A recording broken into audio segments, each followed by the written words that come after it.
Hello friends, कैसे हो आप सब। आई होप कि आप लोग अच्छे होंगे। तो गाइस चलिए अपने टॉपिक पर चलते हैं। तो यहाँ पर आप देखिए लिखा है आपका आर्टिकल, यानी कि राज्य के नीति निर्देशक तत्व DPSP, directive principle of state policy. मैंने आपसे कहा था इससे पहले, मैंने जितने भी आपके जो डीपीएसपी है इस पर टोटल मैंने 6 लेक्चर कंप्लीट किया है। तो ये आपका 7वां लेक्चर है और 7वें लेक्चर में आपके जो डीपीएसपी है उसका पूरा निचोड़ यहाँ पे मैं शॉर्ट में आर्टिकल लेके आई हूँ, जो आपका 36 से लेके 51 तक है। ये देखिए, ठीक है फ्रेंड्स। तो इसमें एक एक लाइनें की जो बातें हैं वो एक एक लाइनों में मैंने व्यक्त किया है, ठीक है, यानी कि कम शब्दों में, जिससे आपको याद रखने में आसानी हो सकती है। तो देखिए यहाँ पे स्टेप बाय स्टेप, और ऐसा भी नहीं है कि स्टेप बाय स्टेप नहीं है, नहीं, ये स्टेप बाय स्टेप है। एंड ये आपका लेक्चर 7वां है और लेक्चर 7वें में आपका जो डीपीएसपी है, यानी कि directive principle of state policy, राज्य की नीति निर्देशक तत्व, तो ये एंड हो जाएगा, ख़त्म हो जाएगा, ठीक है। इसका आप बस ये 7वां लेक्चर जो है ये लास्ट है। चलिए फ्रेंड्स देखते हैं आगे। देखते हैं, अब बात ये करते हैं कि आपके जो राज्य की नीति निर्देशक तत्व हैं वो पूरा 36 से 51 तक जो अनुच्छेद है उसकी बात 36 से 51 में की गई है। तो 36 से लेके 51 तक में क्या ऐसी बातें हैं जो इतना लंबा आर्टिकल ले लिया गया है। हाँ, तो चलिए देखते हैं। फिर यहाँ पे देखिए लिखा, आपका आर्टिकल पूरा लिखा है, जैसे कि यहाँ पे 36 है, फिर 37 है, 38 है, 39 है, 39 क करके है, और 40 है, 41 है, 42 है, 43 है, 43 क करके है, और 44, 45, 46, 47, 48, 48 क है, और 49 है, फिर 50, 51। ठीक है फ्रेंड्स, तो इतने आपके आर्टिकल है। अब देखते हैं इसमें क्या बातें लिखी गई हैं। तो मैंने आपको जो पढ़ाया है वही सारी बातें इसमें हैं, बट फ़र्क इतना है कि मैंने उसमें आपको विस्तृत रूप में पढ़ाया था और एम लक्ष्मीकांत के अकॉर्डिंग हम चले थे। बट इसमें क्या है, उसमें हम ये पढ़े थे कि जो राज्य का नीति निर्देशक तत्व है उसके वर्गीकरण की बात करते थे। तो 3 वर्गों में किया गया था। वो 3 वर्ग क्या थे, कि 3 सिद्धांत क्या थे, विचारधाराएं, समाजवादी और गांधीवादी, उदारवादी। तो वो तो ख़त्म हुआ, लेकिन अब सीधा हम लोग आर्टिकल पे चलते हैं जो 36 से लेके 51 तक है। बात करते हैं। देखिए मैंने आपको बताया था कि जो आपका आर्टिकल 36 है उसमें क्या बातें कही गई हैं। तो इसमें स्टेट की जो डिफिनीशन है उस बात को बताया गया है, राज्य की परिभाषाएं दी गई हैं। देखो, इसलिए सबसे पहले 36 में परिभाषा रखा गया क्योंकि आप जिसके बारे में पढ़ रहे हो पहले उसके बारे में खूब डिटेल जान लो। हाँ, उसके बाद उसके आगे हम लोग उसकी विशेषता पढ़ेंगे, फिर उसके बाद में इसके जो गुण है वो क्या है। तो ये सारी बातें बाद में आती है। एंड आप कोई भी चीज़ पढ़ते हो तो सबसे पहले आप उसके बारे में थोड़ा जानकारी, नॉलेज इकट्ठा करते हो, जानते हो। हाँ, उसके बारे में क्या कैसे कैसे बना, क्या नहीं, उसके बाद हम उसकी मोटे पॉइंट पे चलते हैं। हाँ, तो ठीक उसी प्रकार से सबसे पहले जो आपका स्टेट पॉलिसी है उसमें ये सब बातें लिखी जा रही थी, तय की जा रही थी। तो सबसे पहले आपके 36 पे सबसे पहले नंबर पे रखा गया उसकी परिभाषा है, उसका डिफिनीशन, ठीक है, जिसके बारे में इतने सारे प्रोसेस बनाई गई हैं। हाँ, तो पहले में आपका क्या है, जो 36 है, कभी भी अगर डीपीएसपी की बात की जाए, कभी भी राज्य की नीति निर्देशक तत्व की बात की जाए, directive principle of state policy की, तो आपको सबसे पहले याद रखना है कि 36 में किसकी बात की जा रही है, उसी को रखा गया है, उसकी परिभाषाएं। ठीक है, उसका जैसे कि कहते नहीं, जैसे कि आप जानते हो कि होता है कि ऑटोबायोग्राफी, है ना, जिसे बोलते हैं हिंदी में आत्मकथा, एक होता है, और एक वो होता है जिसके द्वारा उसकी आत्मकथा लिखी जाती है ना। तो सबसे पहले लोग उसको समझते हैं, उसके बाद उसकी गहराइयों में जाते हैं। तो वैसे यहाँ पे है, सबसे पहले यहाँ पे इन सब प्रोसेस को समझने से पहले, जिसके बारे में सब प्रोसेस बनाई गई है, ये सारी चीज़ें बनाई गई हैं, सबसे पहले उसको समझो जिसके बारे में सारी चीज़ें बनाई गई है, ये सारा प्रोसेस बना है। तो उसी को समझने के लिए सबसे पहले 36 में रखा गया क्या, डिफिनीशन, परिभाषा। ठीक है, तो पहले में तो परिभाषा है, बात तो क्लियर होती है। आगे चलते हैं। फिर जो आपका आर्टिकल आता है 37 में क्या है, देखो इसमें लिखा गया है अंतर्विष्ट तत्वों का लागू होना। थोड़ा बात ये समझते हैं कि अंतर्विष्ट मतलब क्या होगा। हाँ, तो कुछ लोग कंफ्यूज हो जाते होंगे कि यहाँ पे जो ये शब्द आ गया है अंतर्विष्ट। हाँ, अंतर्विष्ट इसका मतलब क्या है, देखो इसमें कह रहा है अंतर्विष्ट मतलब इसके अंदर जो भी चीज़ें, जो भी तत्व लिखे गए हैं उनका लागू होना। ठीक है। अंतर्विष्ट कहे तो इसके अंतर्गत, ठीक है। तो यहाँ पे इसका बस वही नॉर्मल शब्द है जो हमेशा यूज़ होता है, बट यहाँ शब्द मतलब नए शब्द जब लिखे जाते हैं तो थोड़ा कंफ्यूजिंग होती है कि कहीं इसका मतलब कुछ और तो नहीं। तो यहाँ पे अंतर्विष्ट मतलब इसके अंतर्गत जो चीज़ें लिखी गई हैं, उन जो तत्व लिखे गए हैं उन तत्वों का लागू होना। तो स्टेट पॉलिसी ये भी कहती है कि मतलब यहाँ पे जो चीज़ें लिखी गई हैं उनका लागू होना, ठीक है, चाहे वो हो या ना हो। और हाँ, इसमें जो भी चीज़ें लागू होती है तो होती है, वो ठीक है, लेकिन जो चीज़ें नहीं होती हैं लागू, आप उसे ज़बरदस्ती करके लागू नहीं करवा सकते हो, क्योंकि मैंने ऑलरेडी बता रखा है कि इसके अंतर्गत क्या है, जो आपका DPSP है, स्टेट पॉलिसी है, वो परिवर्तनीय नहीं है, उसे परिवर्तित नहीं किया जा सकता, ठीक है। जबकि आपके मौलिक कर्तव्य जो है वो भी नहीं परिवर्तित किया जा सकता, लेकिन जो आपके मौलिक अधिकार है वो परिवर्तित किया जा सकता है, वो बदला जा सकता है, ठीक है।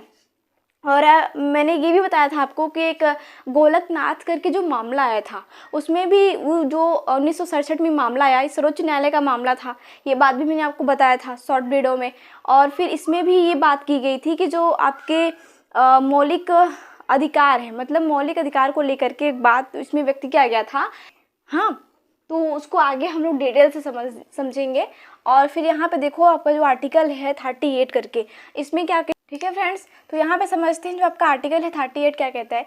इसमें ये बातें लिखी गई है कि राज्य लोक कल्याण की अभिवृद्धि के लिए सामाजिक व्यवस्था बनाएगा, ठीक है। जो आपका आर्टिकल है 38, इसमें ये कहा गया है कि लोग मतलब जो राज्य है वो लोक कल्याण की वृद्धि के लिए, मतलब लोगों के वृद्धि के लिए सामाजिक व्यवस्था बनाएगा। अब सामाजिक व्यवस्था में जैसे बहुत तरीके की व्यवस्थाएं हो सकती हैं, चाहे वो स्वास्थ्य को लेके हो, या आर्थिक तौर पे हो, या राजनीतिक तौर पे हो। तो ऐसे अनेक उसकी सुविधाएं हो सकती हैं, वो ऐसी व्यवस्थाएं हो सकती है जो स्टेट बनाएगा, ठीक है।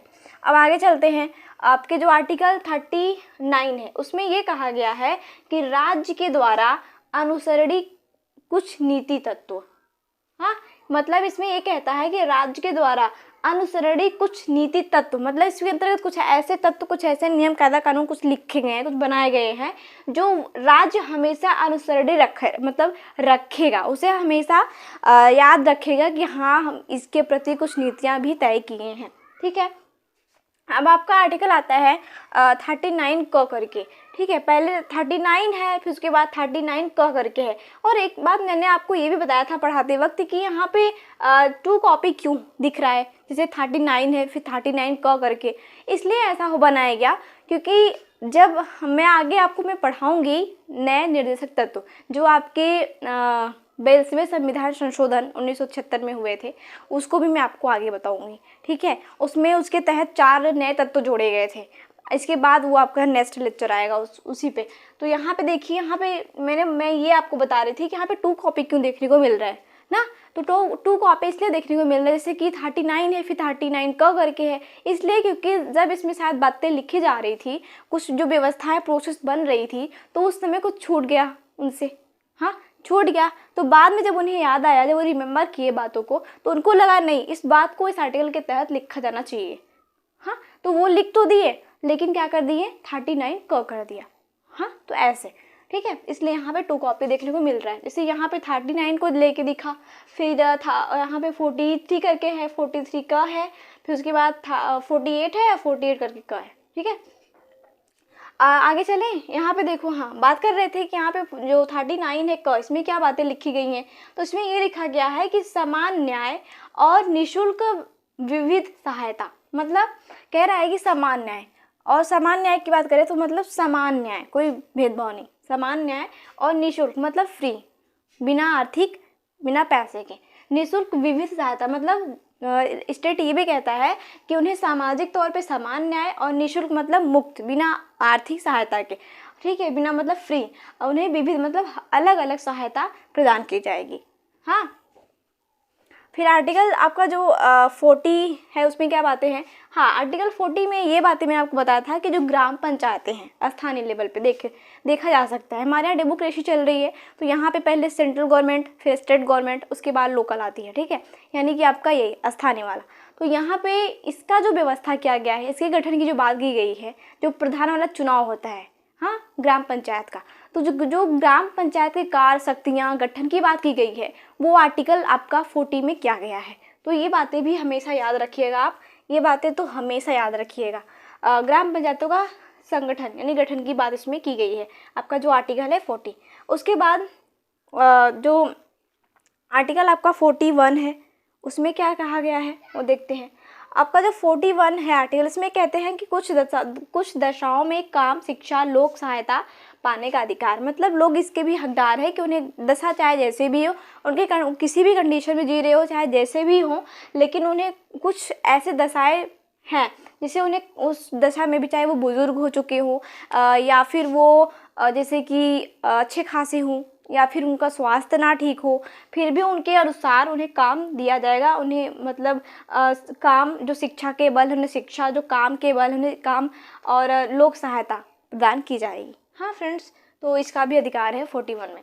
अब उसके बाद जो आपका आर्टिकल आता है 42, इसमें कहा गया है, इसमें ये कहा गया है कि काम की न्याय संगत सहायता का उपबंध। हाँ, इसमें ये कहता है कि काम की न्याय संगत सहायता का उपबंध, मतलब न्याय संगत क्या है तो वही बिना किसी भेदभाव के, सहायता का भी उपबंध है। ठीक है, अगर कोई व्यक्ति काम करता है, अगर फिर भी उसके तहत पे किसी भी प्रकार का भेदभाव किया जाता है, ठीक है, तो वहाँ पे वो व्यक्ति कह सकता है कि यहाँ पे 42 में ये बातें प्रधान व्यवस्थाएं हैं। तो ये भी आपका 42 कहता है कि काम की न्याय संगत, मतलब बिना किसी भेदभाव के, अर्थात जैसे कि स्त्री पुरुष भी काम कर रहे हैं तो समान कार्य के लिए समान वेतन।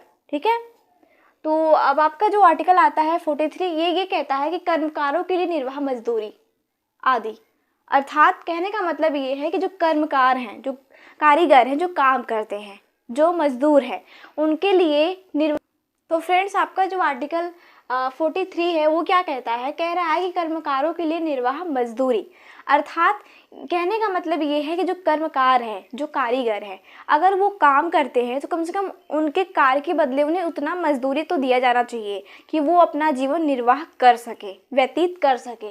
ठीक है, तो उसकी बात कर रहा है 43।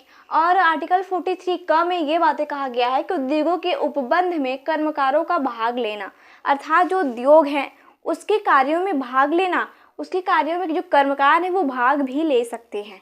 हाँ, उनसे उसको वंचित नहीं कर सकते हो। जैसे कि मानो कोई फैक्ट्री डाली गई हो, कोई उद्योग लगाया गया है, तो उसमें आप ये नहीं कह सकते हो कि तुम काम नहीं कर सकते हो, नहीं, कोई भी मजदूर हो अगर वो उसको योग्य है तो काम कर सकता है। हाँ, तो आगे चलते हैं। अब यहाँ देखो आर्टिकल 44 क्या कहता है। आर्टिकल 44 में ये बातें कहा गया है कि नागरिकों के लिए एक समान सिविल संहिता। मैंने आपको बताया था कि ये सिविल संहिता किसे कहते हैं, सिविल संहिता क्या होता है। हाँ, तो मैंने आपको ये बताया था कि भारत में जो समस्त स्टेट है, उन समस्त स्टेट के स्थानीय स्तर पे क्या है, ये सिविल संहिता लागू किया जाता है बिना किसी धर्म के और बिना किसी समूह के भेदभाव किए बिना। चाहे कोई भी समूह, कोई भी धर्म हो, उसके लिए समान सिविल संहिता क्या होता है, लागू किया जाता है। और ये किस मामले के तहत लागू किया जाता है, जैसे मैंने आपको ये भी बताया था किस कंडीशन में लागू होता है सिविल संहिता। तो कंडीशन जैसे कोई भी तलाक का मैटर हो गया, कोई व्यक्ति बच्चा गोद ले रहा है उससे संबंधित कोई मैटर हो गया, और या फिर विवाह संबंधित कोई मैटर हो गया। ठीक है, तो इस सब कंडीशन में क्या होता है, आपका सिविल संहिता लागू किया जाता है। हाँ, आगे आपका जो आर्टिकल है 45 में ये आपका क्या कहता है, आपका 45 में ये बातें कहा गया है कि बालकों के लिए निःशुल्क अनिवार्य शिक्षा का उपबंध। यस, आपका जो एक और है, आपका जो आर्टिकल 51 का करके, हाँ, इसके बाद जो आपका नेक्स्ट आएगा आर्टिकल, उसमें भी आपके देखो यहाँ पे भी नागरिकों के लिए क्या कह रहा है कि बालकों के लिए निःशुल्क अनिवार्य शिक्षा। यहाँ पर भी शिक्षा का यानी कि स्टेट पॉलिसी जो है वो यहाँ पर भी आर्टिकल 45 के तहत बालकों के लिए क्या किया है, आपका यहाँ पे शिक्षा की व्यवस्था किया है। ठीक है, और वहीं इसके जो आपका मौलिक कर्तव्य है, मौलिक कर्तव्य पहले 10 थे, तो 11वां जो आया वो इसी बात को लेके आया है कि जो 14 वर्ष के बच्चे होंगे उनके लिए शिक्षा अनिवार्य की गई है। हाँ, तो यहाँ पे देखो, तो वही बात यहाँ भी कह रहा है। यहाँ पे देखो आर्टिकल 46 क्या है, आर्टिकल 46 की बात करते हैं, और आर्टिकल आपकी जो 40 है, ये दोनों तो बहुत ही महत्वपूर्ण नज़र आते हैं। कैसे, यहाँ देखो, अब मैं आपको बता दूँ, जो अनुसूचित जातियाँ हैं, जो अनुसूचित जातियाँ हैं और जो अनुसूचित जनजातियाँ हैं, उनके लिए यहाँ पे व्यवस्था की गई है। अर्थात इतना ही नहीं, जो अनुसूचित जातियाँ हैं और जो अनुसूचित जनजातियाँ हैं एवं जो समाज के कमज़ोर वर्ग हैं, हाँ, एवं जो समाज के अन्य वर्ग जो दुर्बल हैं, जो कमज़ोर वर्ग हैं, उनके लिए शिक्षा, आर्थिक अभिवृद्धि की व्यवस्था भी स्टेट पॉलिसी में की गई है। और मैं आपको एक बात बताऊं, जो आपका SC SC है, यहाँ पे मैंने शॉर्ट में लिखा, जगह नहीं था, जो आपका SC ST है, अनुसूचित जाति और अनुसूचित जनजाति, और जो समाज के अन्य बाकी जो कमज़ोर वर्ग हैं, उनके लिए जो आरक्षण की व्यवस्था आई है ना, वो यहीं से स्टार्ट होती है, वो यहीं से स्टार्ट होती है। क्योंकि जब गवर्नमेंट को ये लगा कि जो पिछले जातियां हैं उनको भी लेवल में लाया जाए, उनको भी सामान्य वर्गों की तरह रखा जाए, हाँ, उनको भी संरक्षण प्रदान की जाए, तो यहाँ पे जो संरक्षण वाली व्यवस्था आती है वो यहीं से स्टार्ट होती है। आपके जो आर्टिकल आपका 46 है, जो SC ST है, उनके लिए आरक्षण की व्यवस्था यहीं से स्टार्ट की जाती है। ठीक है फ्रेंड्स, आगे चलते हैं। तो याद रखिएगा कि 46 में आपके जाति की बात की गई है, मतलब उन्हें आर्थिक सहायता एवं शिक्षा की बात की गई है। हाँ, उनको भी वंचित इन सब चीज़ों से नहीं रखा जा सकता। और यहीं आपके जो 40 है आपका आर्टिकल 40, इसमें ग्राम पंचायतों की गठन की बात की गई है। आगे चलते हैं। जो आपका आर्टिकल है 47 में ये बातें कहा गया है कि जीवन स्तर को ऊंचा करने, स्वास्थ्य को सुधार करने का कर्तव्य। ठीक है, इसमें स्टेट की ये भी आपका जो आर्टिकल 47 है, इसमें ये बातें कहा गया है कि जीवन स्तर को ऊंचा करने और स्वास्थ्य को सुधार करने का कर्तव्य, ये भी स्टेट का कर्तव्य है कि वो जीवन स्तर में सुधार करने के लिए, स्वास्थ्य में सुधार करने के लिए जो भी प्रोसेस जो भी पॉलिसी बनाएगी, वो इन सब बातों को ध्यान में रखते हुए, हाँ, तो उसका ये भी कर्तव्य है कि व्यक्ति के लिए वो अच्छे अच्छे प्रोसेस लाए। प्रोसेस में जैसे हेल्थ को लेके अस्पताल की व्यवस्था करे स्टेट लेवल पे अच्छी खासी, एंड जैसे कि जीवन स्तर को ऊंचा उठाने के लिए क्या कर सकती है स्टेट पॉलिसी, ये भी तो कर सकती है कि जीवन स्तर को अगर ऊंचा उठाना है तो स्टेट पे तरह तरह का उद्योग डाले, जिससे क्या हो, व्यक्ति को रोजगार उससे उत्पन्न होगा और व्यक्ति को रोजगार मिलेगा, उससे क्या होगा, उनका जीवन निर्वाह होगा, अच्छी खासी उनकी जॉब होगी और अच्छी खासी वो अपने जीवन को ऊंचा उठाएंगे। इतना ही नहीं, वो स्टेट लेवल पे अच्छे खासे वहाँ बहुत से भंडार भी खुलवा सकता है, एंड उससे भी स्टेट को क्या होगा, प्रॉफिट होगी। वहाँ सब लोग जो जमा करेंगे उस पर जो टैक्स लगेगा, और जो वहाँ पे जो रखने की व्यवस्थाएं होगी, तरह तरह का सिस्टम है अगर स्टेट चाहे तो। बट जब राजनीति से फुर्सत मिले तो ना। चलिए आगे चलते हैं। यहाँ पे देखें 48 क्या कहता है कि इस 48 में कहा गया है कि कृषि पशुपालन का गठन, मतलब कहने का बात यह है कि हम इससे पहले जो पढ़े थे उसमें ये बात हम लोग पढ़े थे ना, इसी के तहत कि जो आपके दुधारू पशु हैं और जो पशु हैं उन सब की क्या करना है, उनकी बलि पर प्रतिबंध लगा है ना, तो इसकी बात भी है। और साथ ही साथ इसमें ये भी हम लोग पढ़े थे कि कृषि को क्या किया जाए, आधुनिक तकनीकें जो है उसके माध्यम से कृषि में पैदावार बढ़ाया जाए, है ना, तो ये सारी बात इसमें की गई थी। अब आर्टिकल जो है 48 का करके है, इसमें क्या व्यवस्थाएं आई, बाद में ये व्यवस्था किया गया कि पर्यावरण संरक्षण और जीवों की रक्षा। कहने का मतलब ये है कि पर्यावरण को कोई नुकसान ना हो, उसकी भी बात स्टेट पॉलिसी करती है। एंड जो वन जीव हैं, पहले क्या था, जब वन काट दिया जाता था तो जो वन्य जीव होते थे वो आजकल तो विलुप्त होते नज़र आ रहे हैं। बहुत से ऐसे जीव हैं जो वन में रहते थे बट अब नहीं नज़र आते।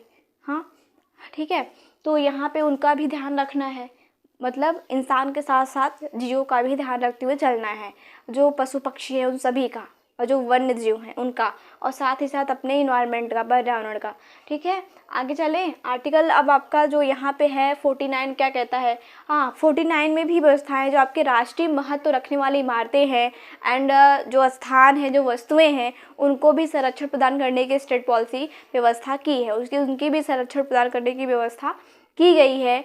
और यहाँ पे बात ये है कि जो आपके स्मारक हैं, जैसे कि मैंने आपको बताया था ताजमहल हो गया, वहाँ कितने सारे पर्यटक आते हैं तरह तरह के, एंड जैसे कि आपका इलाहाबाद प्रयागराज देख लो, फिर उसके बाद में कुतुब मीनार हो गया, और दिल्ली में लाल किला जो है उसकी बात ले लो, फिर आगरा में जो लाल किला बना है उसकी बात कर लो। हाँ, तो तरह तरह के हवा महल, जो ये सारी जो आपकी पुरानी इमारतें हैं, इस पर क्या होता है, देखो आप देखने जाते हो ताजमहल तो वहाँ पे टिकट की व्यवस्थाएं रहती हैं, है ना, तो उससे भी जो गवर्नमेंट है उसको भी इससे प्रॉफिट होता है। तो आपकी जो गवर्नमेंट है उसको भी उससे प्रॉफिट होता है ना। तो इस वजह से उसको संरक्षण की व्यवस्थाएं देखो स्टेट पॉलिसी में भी की गई हैं। तो यहाँ पे बात ये है कि आपका जो 49 कहता है कि स्मारकों स्थानों वस्तुओं का संरक्षण, मतलब उन सब चीज़ों को आपको जो प्राचीन काल की जो वस्तुएं हैं, जो चीज़ें हैं, जो इमारतें हैं, उन्हें बचा के रखा जाए ताकि उनका मज़ा आने वाली भावी पीढ़ियाँ भी उठा सके। एंड इससे कहीं ना कहीं सीख भी मिलती है कि पहले के शासक कैसे करते, अपना कार्यभार कैसे संभालते थे, कैसे उनकी कला एवं संस्कृति हुआ करती थी, है ना। तो पुरानी चीज़ें से बहुत कुछ सीखने को मिलता है। तो यही वजह है जो गवर्नमेंट उसे संभाल के क्या करती है, रखती है। तो इसकी भी व्यवस्थाएं हैं एंड गवर्नमेंट तो कर ही रही है, उसे संभाल के रख ही रही है, आप लोग भी करो, इसीलिए यहाँ पर स्टेट पॉलिसी में ऐसी व्यवस्थाएं हैं। फिर उसके बाद में आर्टिकल जो आपका 50 है उसमें ये कहा गया है कि कार्यपालिका से न्यायपालिका का पृथक्करण, मतलब जो कार्यपालिका है उसका पृथक्करण मतलब अलग करना। हाँ, जो आपकी कार्यपालिका है उससे न्यायपालिका को अलग करना। देखो कार्यपालिका जो है वो अलग हो जाएगी और जो न्यायपालिका है वो अलग हो जाएगी। उसके बाद आपकी जो विधायिका एक और है जिसे कहते हैं व्यवस्थापिका, वो भी अलग हो जाएगी। सबसे पहले आपकी विधायिका होती है एंड उसके बाद देखो ये शासन के ना 3 स्तर होते हैं, शासन के 3 स्तर, यानी आप इसे कह सकते हो कि शासन का 3 अंग है। देखो कैसे, एक विधायिका जिसे व्यवस्थापिका भी कहते हैं एंड उसके बाद उसके 2 अंग और हो जाएंगे, कार्यपालिका और न्यायपालिका। अब न्यायपालिका की हम बात करते हैं, देखो विधायिका उसे कहते हैं जो कानून को बनाती है, जो कानून को बनाती है। जैसे कोई कानून अब मैंने आपको बताया है, मैंने पढ़ाया है, जो आप वीडियो में जाके देखोगे, जो नए कानून में बदलाव जो मैंने आईपीसी पढ़ाया था उसमें बताया था थोड़ा बहुत कि कैसे कानून बनते हैं, कहाँ कैसे पारित होते हैं। तो सबसे पहले क्या होता है, कोई भी विधेयक पेश होता है लोकसभा में एंड वहाँ से पारित होने के बाद क्या करती है राज्यसभा, उसे चाहे अपनी स्वीकृति दे सकती है या फिर उसे रख सकती है अपने पास कुछ दिनों के लिए, 14 या 15 दिनों के लिए, ठीक है, उसे अपने पास रख सकती है। उसके बाद क्या करती है, जब वहाँ से वो पारित होता है तो प्रेसिडेंट के पास भेजा जाता है, राष्ट्रपति के पास। फिर वहाँ पे अगर उनकी मंजूरी होती है, वो उसके प्रति सहमत होते हैं, सहमति व्यक्त करते हैं, तो उसके बाद वो अपना उस पर सिग्नेचर कर देते हैं। तो कोई भी विधेयक क्या होती है, बन जाती है, ठीक है। तो विधायिका तो कंप्लीट। उसके बाद में क्या होता है, अब वो प्रोसेस चलता रहता है। अब उसके बाद में क्या होगा, अब न्यायपालिका की अगर हम बात करें तो उसके द्वारा जो कानून बना, अब उसे लागू कौन करवाएगा, उसे लागू करने का काम ही होता है कार्यपालिका का। किसका, कार्यपालिका। जैसे कि यहाँ पे लिखा है कि कार्य मतलब काम, पालिका मतलब उसको क्या करना, उसका पालन करवाना। कार्यपालिका काम यही, कार्य को पालन करवाना, ठीक है, वो हो गया कार्यपालिका।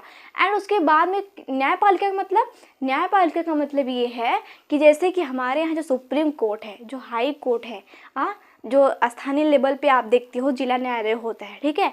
तो ये सब क्या है, ये सब यही है न्यायपालिका, आप उसे बोल सकते हो न्यायपालिका। ये क्या करती है, न्याय दिलवाती है। एंड जो विधायिका कानून बनाई, वो कानून लागू करवाई कार्यपालिका। अब उसी कानून के प्रति कोई भी बात विवाद उत्पन्न होता है तो उसका जो मैटर सॉल्व करने का होता है वो न्यायपालिका का होता है, ठीक है। तो इस तरीके से तीनों ये क्या है, आपस में जुड़े हुए हैं, तीनों आपस में जुड़े हुए हैं, विधायिका, कार्यपालिका और न्यायपालिका।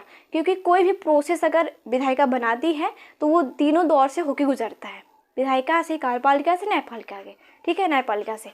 तो यहाँ पे ऐसे बात हुआ। मैं आपको बताऊंगी फ्रेंड्स, आगे आपका जो इंटरेस्टिंग लेसन चलने वाला है ना, बहुत ही आप उसे रुचि के साथ पढ़ना और बहुत ही समझ में भी आएगा। इनफैक्ट मैं तो आपको ये कहूँगी कि जो एम लक्ष्मीकांत मैंने स्टार्ट किया ना, अभी का लेसन आपको थोड़ा बहुत कम जमता होगा, बट इसके आगे जो राष्ट्रपति वाला मैटर आएगा, जो प्राइम मिनिस्टर का आएगा, जो चीफ मिनिस्टर का आएगा, और उसके बाद जो सिविल सेवा संघ लोक सेवा आयोग का आएगा, वो सब जो चैप्टर है ना वो बहुत इंटरेस्टिंग है।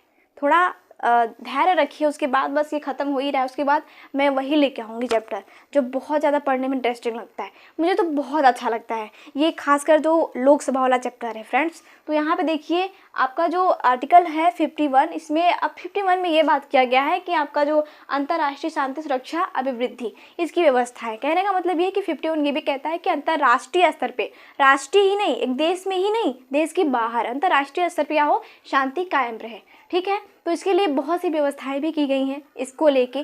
तो हम लोग आगे पढ़ेंगे। तो ओके माय डियर फ्रेंड्स, यहाँ पे आपके जो आर्टिकल थे 36 से लेके 51 तक, वो तो कवर हुआ। एंड इसमें बस एक एक लाइन ही मैंने यहाँ पे लिखी थी, एक एक लाइनों में आपकी बातें सारी मैं लिखी हूँ। अगर आपको ना समझ में आया हो तो आप लोग कमेंट में पूछ लेना। एंड इसके बाद आपका नेक्स्ट लेक्चर आने वाला है और नेक्स्ट टॉपिक के साथ। अब यहाँ पे थोड़ा मैं आपको एक वीडियो और लेके आऊँगी। तो आपका लेक्चर नंबर 7 था, भूलिएगा मत। उसके बाद जो 8वां आएगा उसमें आपको थोड़ा ये बताना है मुझे कि जो आपके 42वें संविधान संशोधन 1976 में जो आपके 4 नए तत्व जोड़े गए थे, इसी में मैं आपको वो भी बताऊंगी, ठीक है। उसके बताने के बाद आपका नेक्स्ट टॉपिक स्टार्ट होगा।